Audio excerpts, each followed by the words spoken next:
ഈശോ മിശിഹായ്ക്ക് സ്തുതിയായിരിക്കട്ടെ. ഞാൻ മാണിപ്പറമ്പിലച്ചൻ.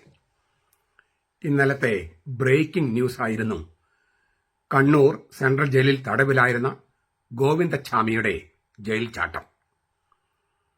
ട്രെയിനിൽ നിന്ന് പെൺകുട്ടിയെ തള്ളിയിട്ട് ക്രൂരമായി ബലാത്സംഗം ചെയ്ത് കൊലപ്പെടുത്തിയ കേസിലെ പ്രതിയാണ് ഗോവിന്ദച്ചാമി. ആർക്കും പിടിതരാത്ത പിടിച്ചുപറിക്കാരൻ. ഓടുന്ന ട്രെയിനിൽ അക്രമവും ബലാത്സംഗവും, ഇരുമ്പഴി അറുത്ത് ജയിൽ ചാട്ടം, കൊടും കുറ്റവാളി. ഗോവിന്ദച്ചാമി ഒരു കൈകൊണ്ട് ചെയ്തതാണ് ഈ കുറ്റകൃത്യങ്ങളെല്ലാം. ഇതൊരു ബ്രേക്കിംഗ് ന്യൂസ് ആയിരുന്നു. പക്ഷേ സീറോ മലബാർ സഭാമക്കളുടെ ഇടയിൽ ഇതിനേക്കാൾ വലിയൊരു ബ്രേക്കിംഗ് ന്യൂസ് ഉണ്ടായിരുന്നു. പാലാ രൂപതയുടെ പ്ലാറ്റിനം ജൂബിലി ആഘോഷത്തിൽ അതിഥിയായി ക്ഷണിക്കപ്പെട്ട ഒരാളുടെ പേര് കണ്ടിട്ടാണ് ദൈവജനം ഞെട്ടിപ്പോയത്. പാലാ രൂപതയുടെ പ്ലാറ്റിനം ജൂബിലിയുടെ സമാപന സമ്മേളനത്തിൽ പങ്കെടുക്കുന്ന വിശിഷ്ട അതിഥികളുടെ ഫോട്ടോ സഹിതമുള്ള സപ്ലിമെന്റ് പത്രം കണ്ട് ഞെട്ടിത്തരിച്ചു സീറോ മലബാർ വിശ്വാസികൾ. രോഷവും അസ്വസ്ഥതയും പുകയുകയാണ്. ആകെ ധർമ്മസങ്കടത്തിലാണ് പാലാ രൂപതയിലെ വൈദികരും അൽമായരും. ഏതാനും ആഴ്ചകൾക്ക് മുൻപ് സഭാ കോടതി കുറ്റക്കാരനെന്ന് കണ്ട് വിധി പ്രസ്താവിച്ചത് ആർക്കെതിരെയാണോ അദ്ദേഹത്തെ ചുവന്ന പരവതാനി വിരിച്ച് പാലാ രൂപതയിലേക്ക് ആനയിച്ചിരിക്കുന്നു. ചെറിയ കുറ്റങ്ങളല്ല സഭാ കോടതി അദ്ദേഹത്തിനെതിരെ കണ്ടെത്തിയത്. ഇത് മാണിപ്പറമ്പലച്ചനോ അൽമായ വിശ്വാസികളോ പറയുന്നതല്ല, സഭാ കോടതി പറയുന്നതാണ്. ഒന്ന്, അധികാര ദുർവിനിയോഗം. അതിനുള്ള ശിക്ഷ പുറത്താക്കപ്പെടലാണ്. അതിന് പകരം പാലാ മെത്രാനും പാലാ രൂപതയും അദ്ദേഹത്തെ അകത്തേക്ക് ക്ഷണിച്ചിരിക്കുന്നു. പുറത്തേക്ക് വിടേണ്ടതിന് പകരം അകത്തേക്ക് ക്ഷണിച്ചിരിക്കുന്നു. നാശനഷ്ടങ്ങൾക്ക് പരിഹാരം ചെയ്യണമെന്ന് സഭാ കോടതി. ഞങ്ങൾ മെത്രാന്മാർ തന്റെ കൂടെയില്ലേ, പിന്നെ എന്ത് നഷ്ടപരിഹാരം ചെയ്യണം എന്ന് പാലാ മെത്രാൻ കൃത്യവിലോപം ചെയ്തു. അദ്ദേഹം കൃത്യവിലോപം ചെയ്തിരിക്കുന്നുവെന്ന് സഭാ കോടതി. ഇത്തരം കോടതികളുടെ വിധികൾ എത്രയെണ്ണം ഞങ്ങൾ കണ്ടതാ മെത്രാന്മാര്, അതൊന്നും ഞങ്ങളെ ബാധിക്കുകയില്ല എന്ന ഒരു മട്ടിലാണ് പാലാ മെത്രാൻ അദ്ദേഹത്തെ, കണ്ണൂരുകാരനെ, പാലായിലെ പ്ലാറ്റിനം ജൂബിലിക്ക് ക്ഷണിച്ചിരിക്കുന്നത്. കാനോൻ നിയമത്തിന്റെ ഗൗരവമായ ലംഘനം നടത്തിയിരിക്കുന്നു. സഭാ കോടതിയുടെ കണ്ടെത്തലാണ്. Gross violation of canon law. Canon നിയമം ഒക്കെ അൽമായർക്കുള്ളതല്ലേ, ഞങ്ങൾ മെത്രാന്മാർക്കൊന്നും അത് ബാധകമല്ല എന്ന മട്ടിലാണ് പാലാ രൂപതയിലെ മെത്രാൻ. കണ്ണൂരുകാരൻ കോടതിയലക്ഷ്യം എന്ന കുറ്റം ചെയ്തിരിക്കുന്നു. സഭാ കോടതി കണ്ടെത്തിയതാണ്, ഞാൻ പറയുന്നതല്ല, അൽമായ വിശ്വാസികളും പറയുന്നതല്ല, സഭാമക്കളും പറയുന്നതല്ല, സഭാ കോടതി അലക്ഷ്യം. പണം കട്ടെടുത്തുവെന്നും ഉദ്യോഗം ദുരുപയോഗം ചെയ്തെന്നും സഭാ കോടതി കണ്ടെത്തിയ ആളുകളെ പരസ്യമായി കൂട്ടുകെട്ടുണ്ടാക്കി അങ്ങനെ സഭാ സംവിധാനത്തെ തന്നെ അട്ടിമറിച്ചുവെന്നാണ് സഭാ കോടതിയുടെ കണ്ടെത്തല്. ഇത് പാമ്പാറയച്ചന്റെ കോടതി വിധിച്ചതാണ്, മാണിപ്പറമ്പിലച്ചന്റെയോ മറ്റേതെങ്കിലും ആളുകളുടെയോ വിധിന്യായമല്ല. കാനോൻ നിയമത്തിന് വിരുദ്ധമായി വൈദിക സമിതി, ആലോചന സമിതി എന്നിവ വിളിച്ചുകൂട്ടുക മാത്രമല്ല, കുറ്റക്കാരനെന്ന് കോടതി വിധിച്ച ആളെ സംബന്ധിച്ച് അങ്ങനെ കാനോൻ നിയമത്തെ തന്നെ കാറ്റിൽ പറത്തിയ ആളാണ് കണ്ണൂരുകാരൻ. അദ്ദേഹത്തെയാണ് ചുവന്ന പരവതാനി വിരിച്ച് പാലാ രൂപതയുടെ പ്ലാറ്റിനം ജൂബിലിക്ക് കൊണ്ടുവന്നിരിക്കുന്നത്. അങ്ങനെ പാലാ രൂപതയുടെ പ്ലാറ്റിനം ജൂബിലി ഫ്ലോപ്പായി.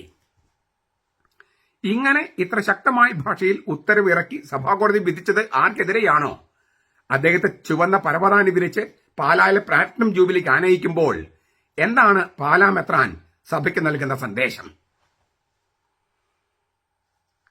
വീണ്ടും ഞാൻ ഗോവിന്ദച്ചാമിയുടെ കാര്യങ്ങളിലേക്ക് പോകുകയാണ്. മണിക്കൂറുകൾ നീണ്ട ആശങ്കകൾക്കൊടുവിലാണ് ജയിൽ ചാടിയ ഗോവിന്ദച്ചാമിയെ പോലീസ് പിടികൂടിയത്. കണ്ണൂരിലെ ജനങ്ങളും അതിന് സഹായിച്ചു. ആളൊഴിഞ്ഞ പുരയിടത്തിൽ ഒളിച്ചിരിക്കുകയായിരുന്നു. പോലീസ് എത്തുമെന്ന് മനസ്സിലായതോടെ കിണറ്റിൽ ചാടിയ ഇയാളെ സാഹസികമായി വലിച്ചു കയറ്റുകയായിരുന്നു. ഇന്നലെ ഉച്ചയ്ക്ക് മുമ്പ് പിടികൂടിയില്ലായിരുന്നെങ്കിൽ ഗോവിന്ദച്ചാമിയെ പിടിക്കാൻ കഴിയുമായിരുന്നില്ലെന്ന് പോലീസ് അറിയിച്ചു.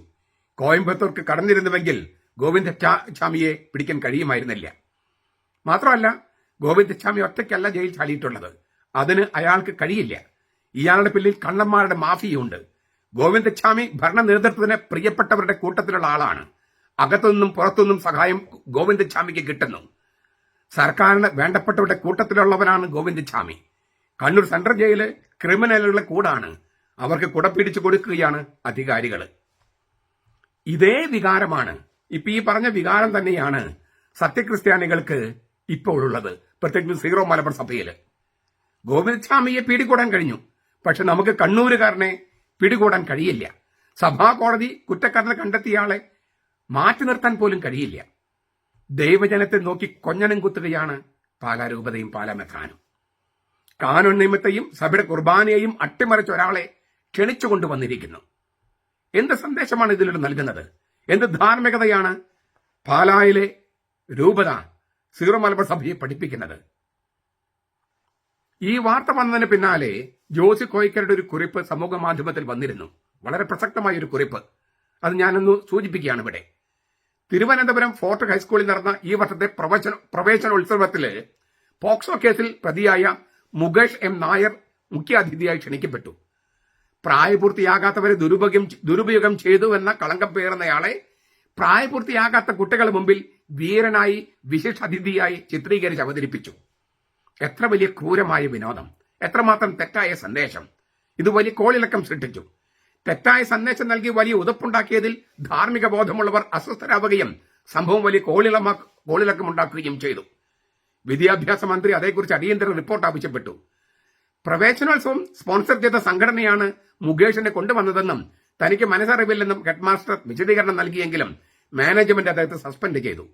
തന്റെ ചുമതലയിലുള്ള സ്കൂളിൽ നടക്കുന്ന കാര്യങ്ങളെപ്പറ്റി ഹെഡ്മാസ്റ്റർക്ക് അറിവുണ്ടായിരിക്കണമായിരുന്നെന്നും അരുതാത്തത് നടക്കാതിരിക്കാൻ ജാഗ്രത പുലർത്തണമായിരുന്നെന്നും മാനേജ്മെന്റ് വ്യക്തമാക്കി. ഇതൊരു സ്കൂളിലെ പ്രവേശനോത്സവവുമായിട്ട് ബന്ധപ്പെട്ട കാര്യമാണ്. ആധ്യാത്മിക സ്ഥാപനമായ പാലാരൂപതയുടെ മെത്രാനും ഇത്തരം ജാഗ്രത വേണ്ടിയിരുന്നില്ലേ? ഈ ഒരു ഹെഡ് മാസ്റ്റർ സ്കൂളിന്റെ കാര്യത്തിൽ എന്ന പോലെ പാലാരൂപതയുടെ മെത്രാന് പാലാരൂപതയിൽ നടക്കുന്ന കാര്യങ്ങളെക്കുറിച്ച് ജാഗ്രത വേണ്ടേ? അറിവുണ്ടായിരിക്കണ്ടേ? പ്ലാറ്റിനം ജൂബിയിൽ കളങ്കിത വ്യക്തിയെ പങ്കെടുക്കാൻ ക്ഷണിച്ചു കൊണ്ടുവരുന്നത് കണ്ട് മനസാക്ഷിയുള്ളവരെല്ലാം അസ്വസ്ഥരും രോഷാകുലരുമാണ്. എത്ര തെറ്റായ സന്ദേശമാണ് ഭാരതസഭയുടെ അഭിമാനമെന്ന് കരുതപ്പെട്ട പാലാരൂപത നൽകിയിരിക്കുന്നത്. പാലായിൽ നട്ടലുള്ളൊരു മെത്രാൻ ഉണ്ടെന്നാണ് നാം ഇതുവരെ കണക്കാക്കിയത്. അത് തെറ്റാണെന്ന് വ്യക്തമാവുകയാണ്. മാത്രമല്ല, മെത്രാൻമാർ ദൈവജനത്തിന്റെ വികാരം മനസ്സിലാക്കുന്നതിൽ പരാജയപ്പെടുന്നു. ദൈവജനത്തിന്റെ വികാരമല്ല, വിശ്വാസം മനസ്സിലാക്കുന്നതിൽ പരാജയപ്പെടുന്നു. ദൈവത്തെ മനസ്സിലാക്കുന്നതിലും അവർ പരാജയപ്പെടുകയാണ്. ഇത് വെറും വികാരത്തിന്റെ പ്രശ്നമല്ലല്ലോ, വിശ്വാസത്തിന്റെ പ്രശ്നമല്ലേ? അതിനേക്കാളേറെ അധികാരത്തിന്റെ ധാർഷ്ട്യം ഉപയോഗിച്ച് ദൈവജനത്തെ അടിച്ചമർത്താമെന്ന് നിങ്ങൾ കരുതുന്നുവോ? മെത്രാൻ സെനറ്റ് നിശ്ചയിച്ചതും മാർപ്പാപ്പ ആവർത്തിച്ച് ആവശ്യപ്പെട്ടതുമായ തീരുമാനം എന്ന് നിങ്ങൾ തന്നെ പറയുന്ന കാര്യം, അത് എറണാകുളം അങ്കമാലി അതിരൂപതയിൽ അട്ടിമറിക്കാൻ കാനൂൺ നിയമത്തെയും ധാർമ്മിക ബോധത്തെയും കാറ്റിൽ പറത്തി പാപ്പാവിരുദ്ധരും സഭാവിരുദ്ധരുമായ വിമതർക്കും മുന്നേറ്റക്കാർക്കും സകലവിധ ഒത്താശം ചെയ്തു കൊടുക്കുന്ന ഒരാളെ പാലായിലേക്ക് എഴുന്നള്ളിക്കുന്നത് എന്തിനാണ് പിതാവേ? പാലാ പിതാവേ, മെത്രാൻ സെനറ്റ് തീരുമാനം നടപ്പാക്കാൻ ഇറങ്ങിത്തിരിച്ചവരെ പീഡിപ്പിക്കുകയും അവർക്കെതിരെ കള്ളക്കേസ് കൊടുക്കുകയും പോലീസിനെ ഉപയോഗിച്ച് അറസ്റ്റ് ചെയ്യിപ്പിക്കുകയും ചെയ്യുന്ന ഒരാളെ ചുവന്ന പരവതാനി വിരിച്ച് പാലായിലേക്ക് ആനയിക്കുമ്പോൾ പാലാ മെത്രാന്റെ വാക്കുകൾ ആർജവം ഉള്ളതായിരുന്നില്ലെന്ന് ഇപ്പോൾ നാം തിരിച്ചറിയുകയാണ്. പ്രസാദഗിരി പള്ളിയിൽ സഭയുടെ കുർബാന അർപ്പിച്ചുകൊണ്ട് തോട്ടുപുറം അച്ഛനെ ചവിട്ടി പുറത്താക്കിയവരെ സംരക്ഷിക്കുന്ന ഒരാളെയാണ് ഇതുപോലെ പാലാരൂപത എഴുന്നള്ളിച്ചു കൊണ്ടുവരുന്നത്. എന്തേ നിങ്ങളുടെ മനസാക്ഷി മരവിച്ചു പോയോ? തോട്ടുപുറച്ചൻ ആശുപത്രിയിലായിരിക്കുമ്പോൾ പാലാപിതാവ് ആശുപത്രിയിലെത്തി സന്ദർശിച്ചു. തെല്ലൊന്ന് ആശ്വസിച്ചു ഞങ്ങൾ വിശ്വാസികൾ. ഇപ്പോൾ ആ വിശ്വാസികൾ മുഴുവൻ ദുഃഖത്തിലാഴ്ത്തിയിരിക്കുകയാണ് പാലാപിതാവ്. വിശ്വാസികൾ ധർമ്മസങ്കടത്തിലാണ്, അച്ഛന്മാർ ധർമ്മസങ്കടത്തിലാണ്. അവർക്ക് പ്രതികരിക്കാനോ ഒന്ന് കൂവാൻ പോലുമോ പറ്റാത്ത വിധം നിസ്സഹായരാണ് അവര്. അങ്ങനെയൊന്നും ശീലിച്ച് വശമില്ലാത്തവരാണ് അൽമായ സത്യവിശ്വാസികൾ, അൽമായ മുന്നേറ്റക്കാരല്ല. ഉദയംപേരൂർ പള്ളിയിൽ പ്രശ്നങ്ങൾ സൃഷ്ടിക്കാൻ നേതൃത്വം കൊടുത്തവർക്ക് പിന്തുണ നൽകുന്നയാളാണ് കണ്ണൂരുകാരൻ. അദ്ദേഹത്തെയാണ് നിങ്ങൾ എഴുന്നള്ളിച്ചു കൊണ്ടുവരുന്നത്. നിങ്ങൾക്ക് കർത്താവിന് മുമ്പിൽ നിൽക്കാൻ കഴിയുന്നത് എങ്ങനെ? നിങ്ങളുടെ പ്രവൃത്തി വിശ്വാസികളെ അസ്വസ്ഥരും ദുഃഖിതരും രോഷാകുലരുമാക്കുന്നത് നിങ്ങൾ തിരിച്ചറിയുന്നില്ലേ? ഉദയംപേരൂർ പള്ളിയിൽ ബ്ലേഡും കത്തിയുമായി വരികയും ഭക്തസ്ത്രീകൾ ആക്രമിക്കുകയും തിരുവോസ്തിയിൽ തുപ്പുകയും ചെയ്ത ഏതാനും വൃത്തികെട്ട സ്ത്രീകളെ, അവരുടെ പ്രവൃത്തിയെ അപലപിക്കാൻ പോലും തയ്യാറല്ലാത്ത ഒരാളെ നിങ്ങൾ എഴുന്നള്ളിക്കുന്നു. നിങ്ങൾക്ക് കർത്താവിന്റെ കുർബാനിൽ വിശ്വാസമില്ല എന്നല്ലേ അത് തെളിയിക്കുന്നത്? ഉദയംപേര് പള്ളിയിൽ സഭയുടെ കുർബാന ചൊല്ലിയത് കൊണ്ടാണ് പ്രശ്നമുണ്ടായതെന്നും അതിനാൽ വികാരി ശിക്ഷിക്കണമെന്നും വിമത കൂരിയായിലൂടെ ആവശ്യപ്പെടുന്ന ഒരു മെത്രാനെയാണ് പാലക്കാരെ നിങ്ങൾ എഴുന്നള്ളിച്ചു കൊണ്ടുവരുന്നത്.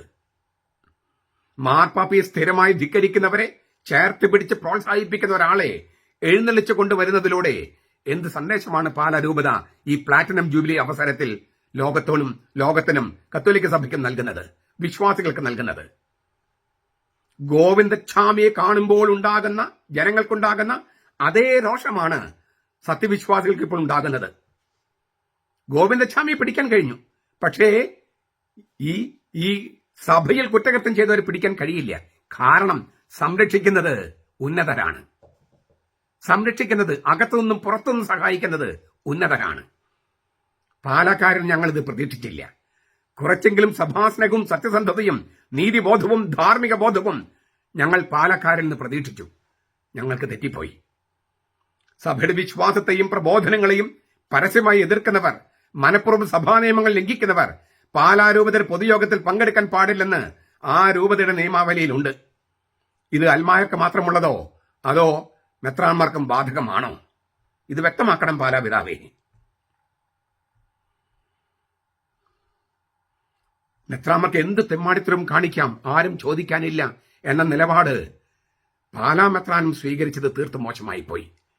സുറിയാനി സഭയെ സ്നേഹിക്കുന്നുവെന്ന് പറയുകയും ധാർമ്മികതയ്ക്ക് വേണ്ടി സംസാരിക്കുകയും അനീതിക്കെതിരെ പ്രതികരിക്കണമെന്ന് ആഹ്വാനം ചെയ്യുകയും ചെയ്ത മെത്രാനിൽ നിന്ന് ഇതല്ല ദൈവവും ദൈവജനവും പ്രതീക്ഷിക്കുന്നത്. ഞാൻ പറഞ്ഞു കഴിഞ്ഞു എന്തുകൊണ്ടാണ് കണ്ണൂരുകാരനെ പിടിക്കാൻ കഴിയാത്തത്. അതിനുള്ള ഉത്തരം ഞങ്ങൾ കിട്ടിക്കഴിഞ്ഞു. ജയിൽ ചാടി ഗോവിന്ദസ്വാമി പിടിക്കാൻ പറ്റും. കാനോൻ നിയമം ലംഘിച്ച് പണം കട്ടെടുക്കുന്നവരെ സംരക്ഷിക്കുന്ന കണ്ണൂരുകാരനെ പിടിക്കാൻ നമുക്ക് കഴിയില്ല. കാരണം അദ്ദേഹത്തെ സംരക്ഷിക്കുന്നത് ഉന്നതരാണ്.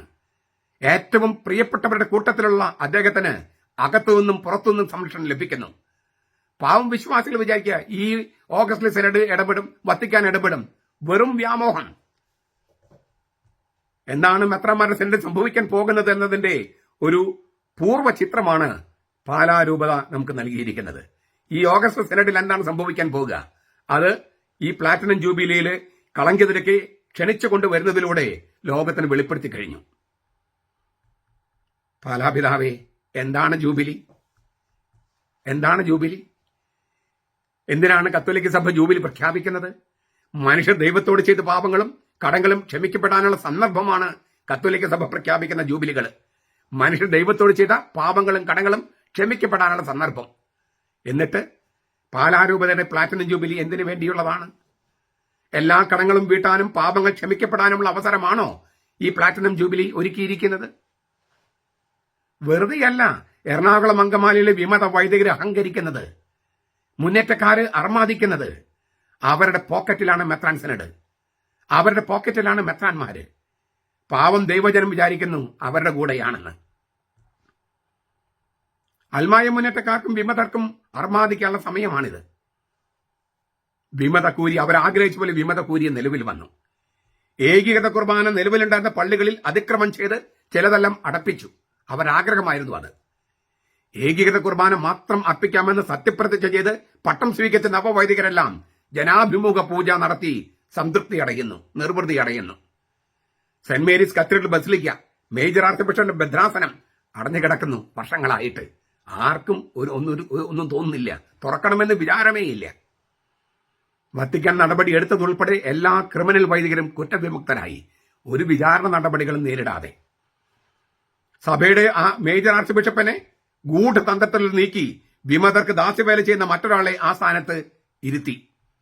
സഭയ്ക്ക് വേണ്ടി അഹോരാത്രം പണിയെടുത്ത സത്യവിശ്വാസികൾക്കെതിരെ പോലീസ് കേസ്, കള്ളക്കേസുകൾ, ബലാത്സംഗ കേസുകൾ പള്ളിയകത്ത് വെച്ച് നടത്തുന്നു പറഞ്ഞിട്ട് അവരുടെ കുടുംബങ്ങൾ അനുഭവിക്കുന്ന കഷ്ടപ്പാടുകൾ, അവരുടെ ഭാര്യയെ ബോധ്യപ്പെടുത്തണം, മക്കളെ ബോധ്യപ്പെടുത്തണം, മാതാപിതാക്കളെ ബോധ്യപ്പെടുത്തണം. എന്തുമാത്രം പണമാണ് അവർ ചെലവഴിക്കേണ്ടി വരുന്നത്.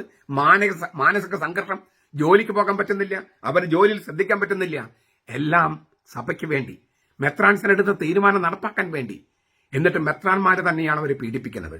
മെത്രാന്മാർ തന്നെയാണ് അവരെ ദ്രോഹിക്കുന്നത്, മെത്രാന്മാർ തന്നെയാണ് അവരെ ക്ലേശിപ്പിക്കുന്നത്.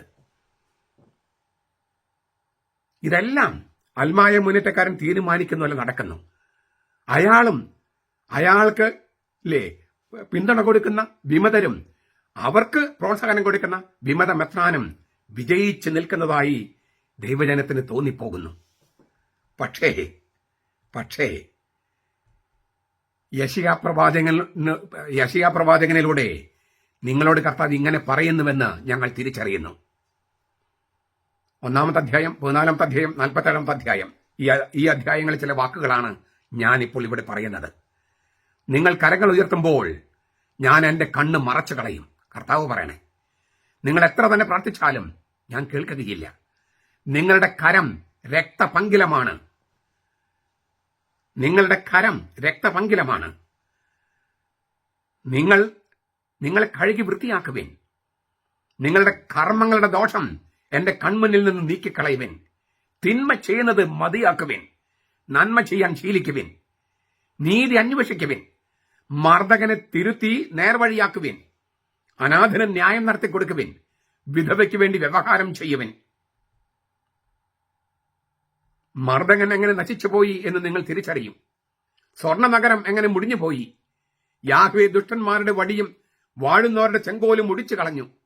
ദുഷ്ടന്മാരുടെ വടിയും വാഴുന്നവരുടെ ചെങ്കോലും കർത്താവ് ഒടിച്ചു കളഞ്ഞു. കോപാവേശത്താൽ വംശങ്ങളെ ഇടവിടാതെ പ്രഹരിക്കുകയും ആർക്കും അടുത്തുകൂടാൻ പറ്റാത്ത വിധത്തിൽ ജനതകളുടെ മേൽ മർദ്ദന ഭരണം നടത്തുകയും ചെയ്തിരുന്ന അധികാരിയെ കർത്താവ് ഒടിച്ചു കളയും. നിന്റെ വരവിനെ ആഘോഷമായി എതിരേൽക്കാൻ താഴെ പാതാളം ഇളകി മറിയുന്നു. നിന്നെ സ്വാഗതം ചെയ്യാൻ അത് സകല ഭൂപാലകരുടെയും പ്രേതങ്ങൾ ഉണർത്തുന്നു. ജനതകളുടെ സകല രാജാക്കന്മാരെയും സിംഹാസനങ്ങൾ എഴുന്നേൽപ്പിക്കുന്നു. അവരെല്ലാം നിന്നോട് കുത്തുവാക്കുകൾ പറയും. നീയും ഞങ്ങളെപ്പോലെ ദുർബലനായോ? നീയും ഞങ്ങൾക്ക് തുല്യനായി തീർന്നോ? നിന്റെ പ്രതാപവും വാദ്യഘോഷവും പാതാളത്തിലേക്ക് താഴ്ത്തപ്പെട്ടിരിക്കുന്നു. കീടങ്ങളാണ് നിന്റെ കിടക്ക, പുഴുക്കളാണ് നിന്റെ പുതപ്പ്. അരുണോദയത്തിന് പുത്രനായ ശുക്ര, നീ എങ്ങനെ ആകാശത്തുനിന്ന് വീണു? ജനതകളെ കീഴടക്കിയിരുന്നവനെ, നീ എങ്ങനെ വെട്ടേറ്റ് തറയിൽ വീണു? നീ സ്വയം അഹങ്കരിച്ചു. ഞാൻ സ്വർഗത്തിലേക്ക് കയറും, എന്റെ സിംഹാസനം ദൈവത്തിന്റെ നക്ഷത്രങ്ങൾക്ക് മീതെ സ്ഥാപിക്കും. ഉത്തരദിക്കിന്റെ വടക്ക് ദിക്കിന്റെ അതിർത്തിയിൽ സമാഗമ പർവ്വതത്തിന് മുകളിൽ ഞാൻ ഇരുന്ന് അരുളും. ഞാൻ ഉന്നതമായ മേഘങ്ങൾക്ക് മീതെ കയറും. ഞാൻ അത്യുന്നതന് സമനാകും. എന്നൊക്കെ നീ വീമ്പിളക്കി. എന്നാൽ നീ പാതാളത്തിലേക്ക്, നാശകൂപത്തിന്റെ അഗാധത്തിലേക്ക് നിബന്ധിച്ചിരിക്കുന്നു. കന്യകയായ ബാബേൽ പുത്രി ഇറങ്ങി പൊടിയിലിരിക്കുക. കൽദായ പുത്രി സിംഹാസനം വെടിഞ്ഞ് നിലത്തിരിക്കുക. മേലിൽ നിന്നെ മൃദലയെന്നും കോമളയെന്നും വിളിക്കുകയില്ല. തിരികല്ലെടുത്ത് മാവ് പൊടിക്കുക. നിന്നെ മൂടുപടം മാറ്റുക. വസ്ത്രാഗ്രം എടുത്തുകുത്തി തുട മറയ്ക്കാതെ ഏന്തി വലിഞ്ഞ് നദി കടക്കുക. നിന്റെ നഗ്നത അനാവൃതമാകും. നിന്റെ നാണിടം നാട്ടുകാർ കാണും. ഞാൻ പ്രതികാരം ചെയ്യും. കർത്താവ് അരുളി ചെയ്യുന്നു. ആരെയും ഒഴിവാക്കുകയില്ല. കൽദായ പുത്രി, മിണ്ടിപ്പോകരുത്. നീ ഇരുട്ടിലേക്ക് പോകുക. നിന്നെ ഇനി രാജ്യങ്ങളുടെ തമ്പുരാട്ടി എന്ന് വിളിക്കുകയില്ല. ഞാൻ എന്റെ ജനത്തോട് കോപിച്ചു. എന്റെ അവകാശത്തെ മരണമാക്കി അവരെ നിന്റെ കയ്യിൽ ഏൽപ്പിച്ചു തന്നു. നീ അവരോട് കനിവ് കാണിച്ചില്ല. വൃദ്ധന്മാരുടെ മേൽ പോലും നിന്റെ ഭാരമേറിയ മുഖം നീ വെച്ചു. നീ ഇത് ഗ്രഹിക്കുകയോ ഇത് എവിടെ ചെന്ന് അവസാനിക്കുമെന്ന് ഓർക്കുകയോ ചെയ്യാതെ ഞാൻ എന്നേക്കും തമ്പുരാട്ടിയായിരിക്കും എന്ന് വീമ്പിളക്കി. ആകയാൽ ഞാൻ തന്നെ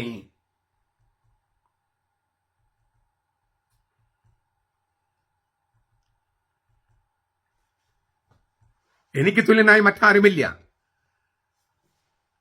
ഞാൻ വിധവയാവുകയില്ല. പുത്രനഷ്ടം ഞാൻ അറിയുകയുമില്ല എന്ന് ഹൃദയത്തിൽ സങ്കല്പിച്ച് മദാലസിയായി സുരക്ഷിതത്തിൽ ചാരിക്കിടക്കുന്നവളെ കേൾക്കുക. പുത്രനഷ്ടം, വൈധവ്യം, ഇവ രണ്ടും പെട്ടെന്ന് ഒരു ദിവസത്തിൽ തന്നെ നിനക്ക് സംഭവിക്കും. നിന്റെ ക്ഷുദ്രപ്രയോഗങ്ങൾ അനേകമായിരുന്നാലും നിന്റെ ആഭിചാരക്രിയകൾ എത്രയധികമായിരുന്നാലും അവയുടെ നിറവിൽ തന്നെ നിനക്ക് തിരിച്ചടിയുണ്ടാകും. നീ നിന്റെ ദുഷ്ടതയിൽ ആശ്രയിച്ചു. ആരും എന്നെ കാണുന്നില്ല എന്ന് പറഞ്ഞു. നിന്റെ ജ്ഞാനവും നിന്റെ വിദ്യയും നിന്നെ വഴിതെറ്റിച്ചു. ഞാൻ മാത്രം, എനിക്ക് തുല്യനായി മറ്റാരുമില്ല എന്ന് നീ നിന്റെ ഹൃദയത്തിൽ അഹങ്കരിച്ചു. അതിനാൽ മന്ത്രവാദത്താൽ നീക്കാൻ കഴിയാത്ത അനർത്ഥം നിന്റെ മേൽ വരും. പരിഹരിക്കാൻ കഴിയാത്ത ആപത്ത് നിനക്ക് വന്നു ചേരും. നിനക്ക് അജ്ഞാതമായത് വിനാശം നിന്റെ മേൽ വരും. നീ ചെറുപ്പം മുതലേ അനുവർത്തിക്കുന്ന നിന്റെ മന്ത്രവാദങ്ങളും ക്ഷുദ്രപ്രയോഗങ്ങളും പെരുപ്പിക്കുക. ഒരുപക്ഷെ ഭരിക്കും. മറ്റുള്ളവരെ പേടിപ്പിക്കാനും ഉപകരിച്ചേക്കാം. നിന്റെ ആലോചനകൾ ബാഹല്യം കൊണ്ട് നീ വലഞ്ഞിരിക്കുന്നു.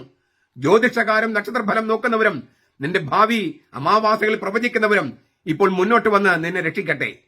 ഇതവർ വൈക്കോൽ പോലെയാണ്. അഗ്നി അവർ വിഴുങ്ങുന്നു. അഗ്നിജ്വാലിൽ നിന്ന് തങ്ങളെ തന്നെ മോചിപ്പിക്കാൻ അവർക്ക് ശക്തിയില്ല.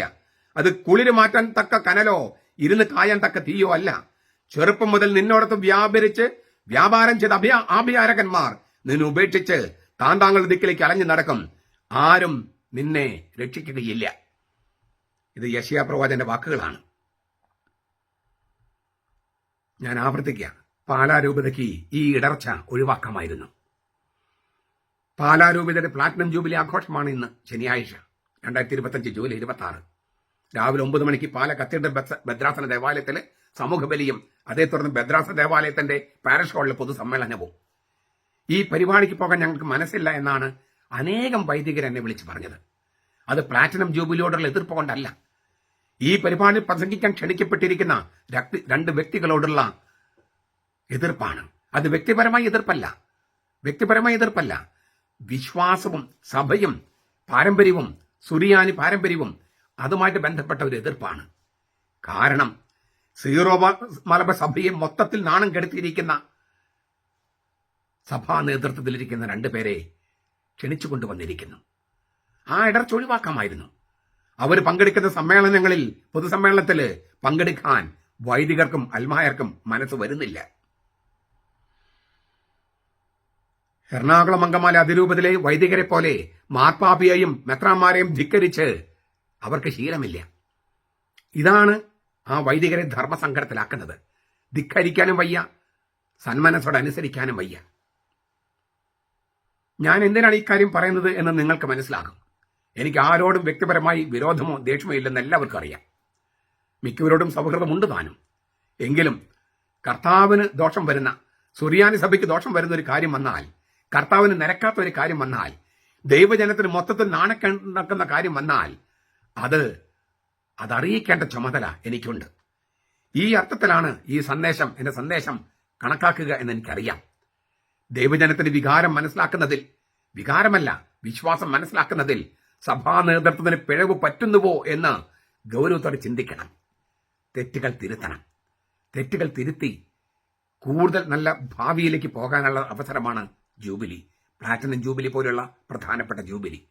ആ അവസരത്തെ ഇതുപോലെ ഇടർച്ചയും ഉതപ്പുമാക്കി തീർക്കുന്ന തരത്തിൽ, അധാർമികതമായി കൂട്ടുകെട്ടുണ്ടാക്കുന്ന തരത്തിൽ പോകാൻ പാടില്ലായിരുന്നു. അതിനുള്ള ജാഗ്രത പാലാരൂപത, പ്രത്യേകിച്ച് പാലാരൂപത മെത്രാൻ പുലർത്തേണ്ടതുണ്ടായിരുന്നു. നമ്മുടെ കർത്താവ് ഈശോ മിശിഹായുടെ കൃപയും പിതാവായ ദൈവത്തിന്റെ സ്നേഹവും പരിശുദ്ധാത്മാവിന്റെ സഹവാസവും നാം എല്ലാവരോടും കൂടി ഉണ്ടായിരിക്കട്ടെ, ഇപ്പോഴും എപ്പോഴും എന്നേക്കും. ആമേൻ.